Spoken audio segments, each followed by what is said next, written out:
എല്ലാ മാന്യ പ്രേക്ഷകർക്കും സ്വാഗതം. എല്ലാ ദിവസവും സ്വർണ്ണവിലയുടെ ഏറ്റവും പുതിയ അപ്ഡേറ്റുകൾ കൃത്യമായി അറിയാൻ ഞങ്ങളുടെ ചാനൽ ഇപ്പോൾ തന്നെ സബ്സ്ക്രൈബ് ചെയ്യുക. കൂടാതെ ലൈക്ക് ചെയ്യാൻ മറക്കരുത്. നിങ്ങളുടെ പിന്തുണയാണ് ഞങ്ങൾക്കുള്ള പ്രചോദനം.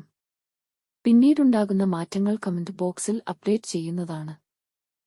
കേരളത്തിലെ സ്വർണ്ണവിലയിൽ ഇന്ന് വീണ്ടും വർധനവാണ് രേഖപ്പെടുത്തിയിരിക്കുന്നത്.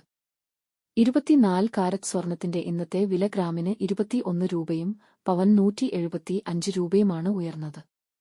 24 കാരറ്റ് സ്വർണത്തിന് ഇന്ന് ഗ്രാമിന് 11,051 രൂപയും ഒരു പവന് 88,407 രൂപയും 10 ഗ്രാമിന് 1,10,509 രൂപ. 22 ക്യാരറ്റ് സ്വർണത്തിന് ഇന്ന് ഗ്രാമിന് 10,130 രൂപ, ഒരു പവന് 81,040 രൂപ, 10 ഗ്രാമിന് 1,01,300 രൂപ. 18 ക്യാരറ്റ് സ്വർണത്തിന് ഇന്ന് ഗ്രാമിന് 8,288 രൂപ, ഒരു പവൻ 66,304 രൂപ, 10 ഗ്രാമിന് 82,880 രൂപ. സംസ്ഥാനത്ത് ഇന്നത്തെ വെള്ളി വില 1 ഗ്രാം 140 രൂപ, 10 ഗ്രാമിന് 1,400 രൂപ. 1 കിലോ 1,40,000 രൂപ. വിപണിയിലെ മാറ്റങ്ങൾ കൃത്യമായി നിങ്ങളിലേക്ക് എത്തിക്കുന്നതിന് നിങ്ങളുടെ ഓരോ പിന്തുണയും ഞങ്ങൾക്ക് ആവശ്യമാണ്.